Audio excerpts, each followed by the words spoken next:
Today on Dead Dodge Garage, we got something special. 1947 Plymouth Special Deluxe 2-door convertible. I think I actually love everything about this. Obviously this car's been restored and it's in quite good shape. And I'm eager to see what it's like to drive. Unfortunately, there are a couple things we need to do first. I actually briefly owned a 1951 Plymouth. It was a 2-door fastback model, but it was extremely similar to this. Just some little styling cues changed, really. I really like that little thing. Hopefully any rear seat passengers in this car won't have legs. I really like the dash appointments. Look at the chrome strips, all the nifty little pieces. Look at that speaker grill in the middle. This Plymouth reinforces what I've come to realize about all Chrysler products of this era. They were just made better. Everything's nice. Everything was well thought of, you know? So many details. So much weight in chrome. Now, not only has this car been painted and had the interior restored, it's also been hot rodded. There's some really neat pieces here. Fenton intake manifold, Edmunds finned head, and dual carburetors. Unfortunately, they happen to be my least favorite carburetor in the world, the Holley 1920. As if that wasn't bad enough, the throttle linkage to make all this work is sort of a Rube Goldberg design. Yeah. It's not great. So that's going to require some attention. These carburetors are going to need to be synchronized before we can do anything. We're also going to have to check the timing, as apparently this thing sort of hits a wall out on the street. And that's a problem. Chrysler full flow oil filter. That's a cool detail. So is this. I love everything about this. These cars are fantastically simple. Spartan, you know? Not a whole lot to go wrong. Unfortunately, when you start trying to turn them into hot rods, things get a little more complicated. A few months ago, I did a video about something I like to call the 5-minute fix. The 5-minute fix is where you go over a vehicle like this that's relatively unknown and just sort of check everything. Things like timing adjustment, vacuum routing, choke adjustment. Are the nuts on your carburetors tight? In this case, the answer was, well, almost. But here's another thing. The vacuum advance was actually disconnected, which is interesting. It was just sitting here like that.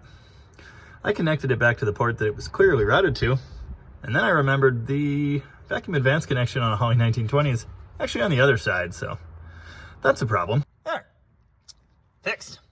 Now, in the vein of checking everything, this pivot was loose, and that required an extra washer, because that whole thing was moving around. It's still not ideal, but it's getting better. The center rod here needs to be extended because, as you can see, it's got to torque over to that correct angle before it does anything. So I'll do that next. After much doctoring with the linkage, it now does this. That's close, so I think we'll move on for now. Get them synchronized at idle and proceed accordingly. Remember, check everything. That idle screw, turn and a half. That one, I don't know, like a quarter. Man, you really sit in this thing. It's like 8 inches of squish in this seat and my butt's almost on the ground. Anyway, haven't started it yet. I wonder what that's like.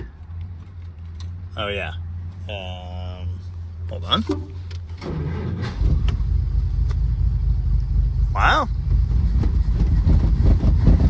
Okay, that's not ideal.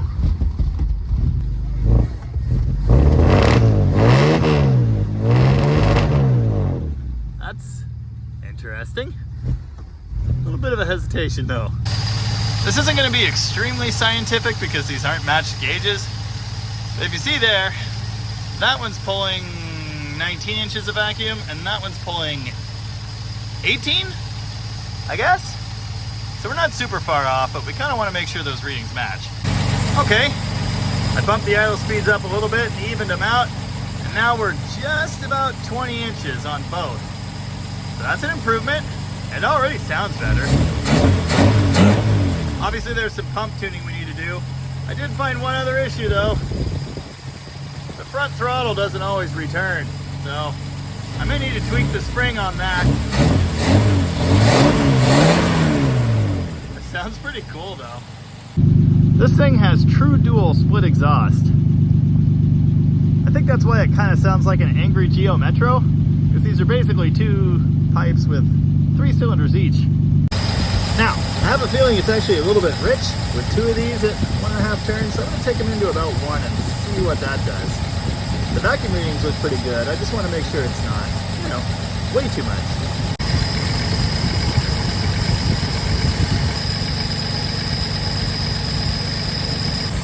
Wow,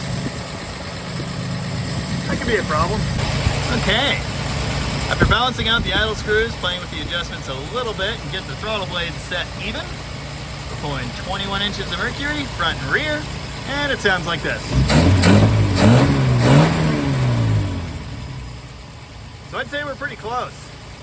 Now I don't know if the throttle openings are really timed together exactly, but they're pretty good, and I don't know how much I'm going to be able to do with that, just given the excellent quality of this linkage.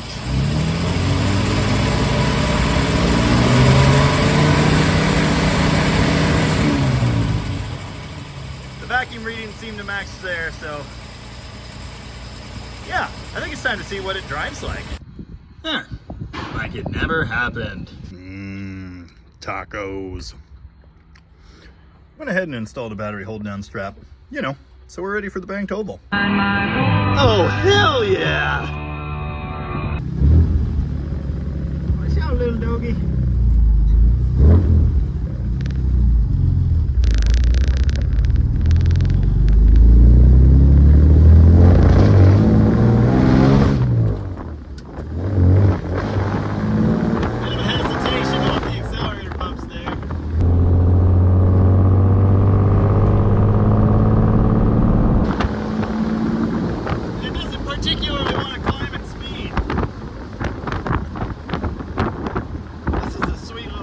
For a sunny day like this. Can't get a whole lot better. Now this, of course, the classic 3 on the tree transmission. First gear is non-synchronized, so you can't downshift until you come to a stop. Also, the linkage seems a little goofy on this one, so sometimes finding first is challenging. Yeah, accelerator fuel is just a little off.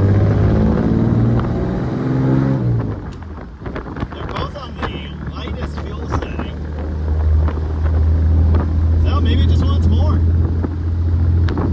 I thought it was the opposite. I can't help but notice that people really like this thing. Whee! Oh yeah. After World War II, most automakers put the same vehicles back into production that they had been making before the war. Plymouth's no exception to that, so although this is a 47 model, it's very, very similar to the early 40s Plymouths. Whee!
gear there somewhere.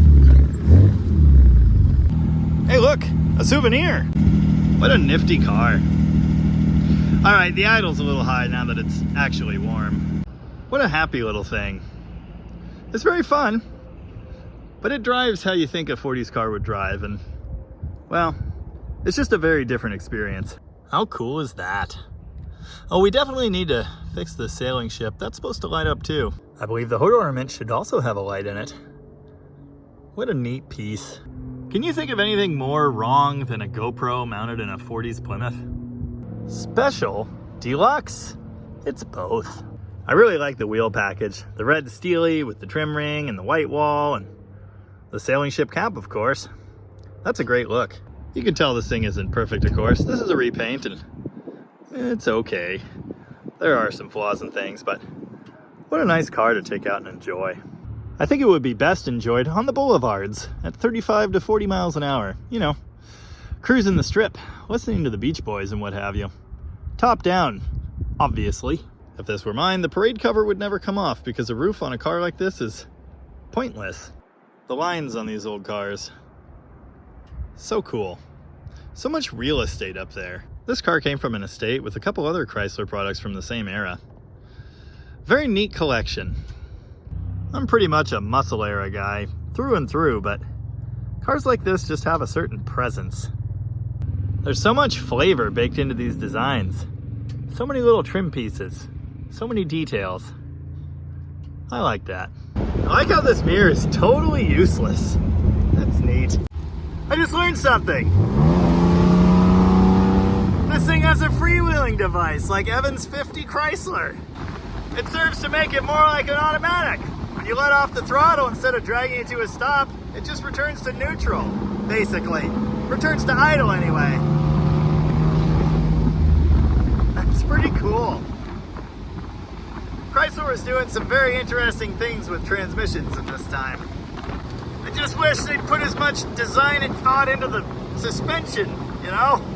A sway bar would have been nice.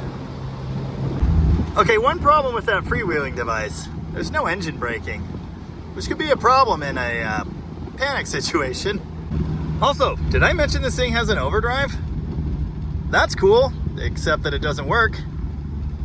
It's got both this lever and an electronic solenoid mounted down there, so I'm guessing it's an electrical problem. The hesitation actually might be fuel related because it's gotten a lot better since, you know, just driving 5 miles. What is this? Okay, I think first gear actually is synchronized. Huh. Look how truly humongous the radio is. That's incredible. Oh, dang it, I forgot to test the air conditioning. Looks like it works. There, that's more like it. I mean, it's old fuel, so we gotta burn it, right? Exactly. It's nice that the front of the car is all the way up there. Yeah. That sailing ship will go through, you know, a Prius long before we do.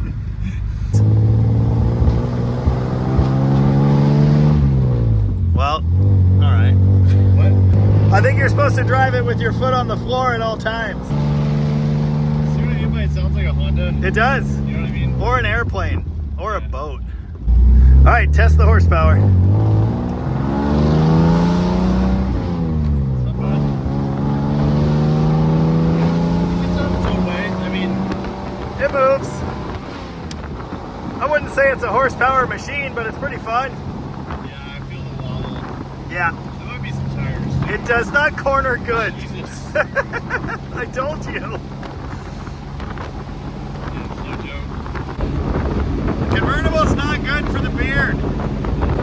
This car's not very wide either. Kind of like, yeah.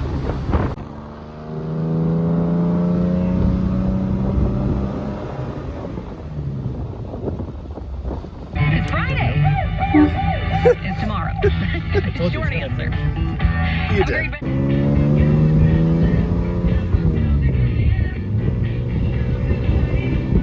1940s Plymouth. It doesn't drive amazing, but it's pretty dang cool. And that's all I have to say about that. I hope you enjoyed looking at this thing as much as I did. I've got a couple 50s Chrysler products coming to the channel as well. I don't know if you'll have seen those by now or not, but hopefully you enjoy them. Oh no, we're missing one tiny piece of chrome. Anyway, thanks for watching. And remember, chrome does not get you home, no matter how much of it you have. Oh yeah, remind me to adjust the parking brake.